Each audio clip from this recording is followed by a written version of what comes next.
Suatu pagi, seorang teman dekat membuka aplikasi dompet digitalnya dan berhenti sejenak saat melihat saldo yang selama ini rutin ia isi setiap bulan.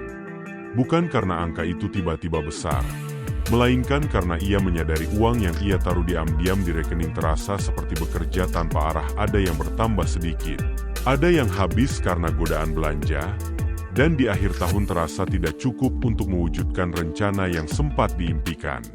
Pernah juga saya melihat seseorang yang setiap hari menaruh sebagian gaji ke rekening tabungan dengan harapan suatu hari uang itu akan tumbuh dengan sendirinya.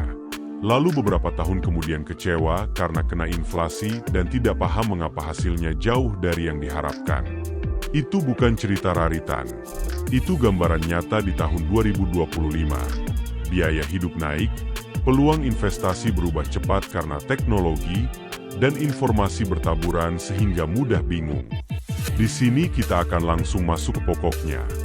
Uang tidak akan bekerja sendiri hanya karena diletakkan di tempat yang salah. Uang bisa menjadi mesin yang bekerja untukmu, tetapi itu membutuhkan strategi yang jelas, kebiasaan yang konsisten, dan pemahaman tentang risiko dan alat yang tersedia hari ini. Kalau kamu menonton ini sampai akhir, saya akan membongkar langkah nyata, sikap mental, dan praktik sehari-hari supaya uangmu benar-benar bisa kerja, bukan sekadar diam. Mari kita mulai dari landasan paling dasar yang sering diabaikan, tujuan dan aturan permainan.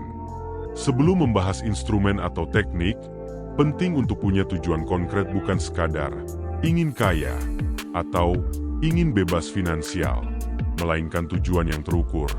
Dana darurat sebesar 3-6 kali pengeluaran tetap, uang muka untuk rumah dalam 3 tahun, modal usaha sampingan dalam 6 bulan, atau target investasi pensiun setiap tahun. Tujuan itu akan menentukan strategi alokasi. Setelah tujuan jelas, buat aturan dasar yang mudah diikuti. Misalnya, alokasikan persentase gaji ke pos berbeda: dana darurat, investasi jangka panjang, investasi jangka menengah, dan pengembangan diri atau usaha. Di era 2025, banyak aplikasi dan fitur otomatisasi yang bisa membantu membuat aturan ini jalan tanpa harus disiplin manual setiap hari. Aktifkan auto debit ke rekening berbeda, gunakan fitur tabungan berjangka, atau jadwalkan transfer ke platform investasi. Selanjutnya, pahami konsep penting: likuiditas, imbal hasil, dan risiko. Uang yang kamu butuhkan dalam 6-12 bulan tidak boleh diuangkan pada instrumen yang fluktuatif dan sulit dicairkan. Sebaliknya, dana untuk tujuan jangka panjang bisa diarahkan ke instrumen yang berpotensi tumbuh lebih tinggi meski berfluktuasi. Ketika tujuan, aturan, dan pemahaman risiko sudah menyatu, kamu membangun pondasi agar langkah-langkah selanjutnya tidak runtuh oleh kejutan. Nah, disinilah konflik nyata muncul. Godaan, cepat kaya, informasi berlebih, dan kesalahan kecil yang berulang. Di timeline tahun 2025, banyak platform menawarkan iming-iming hasil besar dari aset digital atau produk investasi baru yang sedang tren. Seringkali orang menaruh porsi besar pada hal yang tidak mereka pahami hanya karena takut ketinggalan. Contoh nyata, seseorang menempatkan sebagian besar tabungannya ke aset yang volatil karena cerita sukses yang viral. Lalu ketika pasar koreksi, panik, dan menjual pada harga rendah. Konflik lain adalah kecenderungan memakai uang yang seharusnya diinvestasikan untuk konsumsi yang tampak mendesak atau menarik pada saat itu. Ada juga perang informasi. Setiap minggu akan ada artikel baru, video, atau unggahan yang membuatmu ragu apakah strategi yang sedang jalan masih relevan. Di level emosi, rasa malu, takut ketinggalan, dan tekanan sosial menjadi musuh terbesar perencanaan keuangan yang rasional. Untuk menghadapi konflik ini, kita butuh bukan hanya teknik, tetapi kerangka keputusan yang tahan terhadap getaran emosi. Aturan alokasi yang tidak mudah diubah ketika pasar bergejolak, daftar cek sederhana sebelum kamu memasukkan uang ke instrumen baru, Apakah kamu mengerti bagaimana instrumen itu menghasilkan uang? Apakah kamu siap menerima penurunan nilai sementara? Apakah ada likuiditas saat dibutuhkan? Serta kebiasaan evaluasi berkala, bukan setiap hari menatap grafik, tetapi misalnya setiap 3 bulan menilai apakah tujuan berubah. Konflik akan selalu ada. Kunci adalah menyiapkan sistem yang mencegah reaksi berlebihan ketika konflik muncul. Setelah konflik, saatnya comeback. Strategi praktis untuk membuat uang bekerja sendiri dari keseharian. Pertama, tubuhkan dana darurat sebagai prioritas non-negotiable. Dana ini memberimu ruang bernafas agar tidak menjual investasi saat pasar turun. Kedua, manfaatkan efek compounding dengan memulai segera. Semakin cepat modal masuk ke instrumen produktif, semakin besar potensi pertumbuhan jangka panjang. Ketiga, diversifikasi bukan hanya kata kunci. Alokasikan modal dalam beberapa mesin, misalnya deposito atau tabungan berjangka untuk likuiditas dan stabilitas, obligasi pemerintah atau korporasi untuk pendapatan tetap, reksadana saham atau indeks untuk pertumbuhan jangka panjang, properti atau REIT untuk arus kas sewa, serta usaha sampingan atau produk digital untuk kontrol penuh terhadap sumber penghasilan. Di tahun 2025, ada juga opsi modern yang layak dipertimbangkan seperti robo-advisor yang melakukan pengelolaan otomatis berdasarkan profil risiko, fitur micro-investing yang mengubah pembelian sehari-hari menjadi investasi, dan platform investasi peer-to-peer yang harus diteliti dengan cermat karena membawa risiko berbeda. Keempat, ciptakan aliran pendapatan pasif yang berlapis.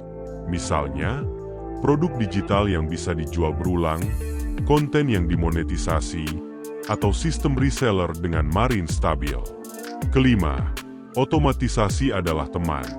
Jadwalkan transfer rutin ke investasi. Pasang aturan reinvestasi untuk dividen dan hasil, sehingga pengembalianmu langsung masuk kembali dan mempercepat compounding. Kebiasaan kecil ini, jika dilakukan konsisten, membuat uangmu bekerja tanpa perlu perhatian setiap hari. Sekarang kita masuk ke teknik implementasi yang lebih rinci dan aplikatif, bagaimana langkah per langkah membuat strategi ini berjalan dalam konteks hidup sehari-hari. Langkah 1. Audit keuangan pribadi selama 1 bulan untuk tahu kemana setiap rupiah pergi. Catat pengeluaran tetap, pengeluaran variabel, dan kebiasaan konsumsi impulsif. Langkah 2. Buat rencana alokasi sederhana, misalnya 20% untuk dana darurat, 30% untuk investasi jangka panjang, 20% untuk usaha atau pengembangan diri, 20% untuk kebutuhan hidup, dan 10% untuk hiburan atau pelepasan. Ini hanya contoh. Sesuaikan dengan kebutuhan dan tanggungan. Langkah 3. Pilih instrumen investasi sesuai tujuan. Untuk tujuan 1, 3 tahun pilih instrumen yang konservatif dan liquid. Untuk tujuan jangka panjang manfaatkan reksadana indeks atau saham blue chip secara bertahap dengan strategi rata-rata biaya dolar. Langkah 4. Jika tertarik memulai usaha sampingan, mulai dengan validasi kecil. Coba jual 1 produk, ukur margin, biaya waktu, lalu putuskan apakah patut diskalakan. Langkah 5. Optimalkan pajak dan biaya. Gunakan produk yang efisien biaya dan pelajari insentif pajak yang berlaku agar hasil investasi tidak terkikis biaya yang tidak perlu. Di era digital, ada banyak alat untuk membantu. Aplikasi pencatat pengeluaran yang otomatis mengkategorikan transaksi, platform investasi yang transparan biaya, serta layanan edukasi singkat yang membantu memahami perbedaan instrumen. Namun ingat, alat hanya mempercepat jika kerangka keputusan sudah benar. Mari kita lihat apa hasil nyata bila strategi di atas dijalankan konsisten selama beberapa tahun. Pertama, kestabilan psikologis.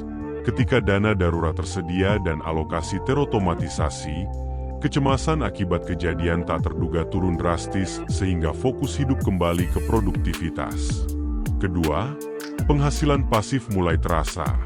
Dividen, penghasilan dari produk digital, Sewa atau pembagian hasil dari usaha kecil mulai menambah aliran kas bulanan.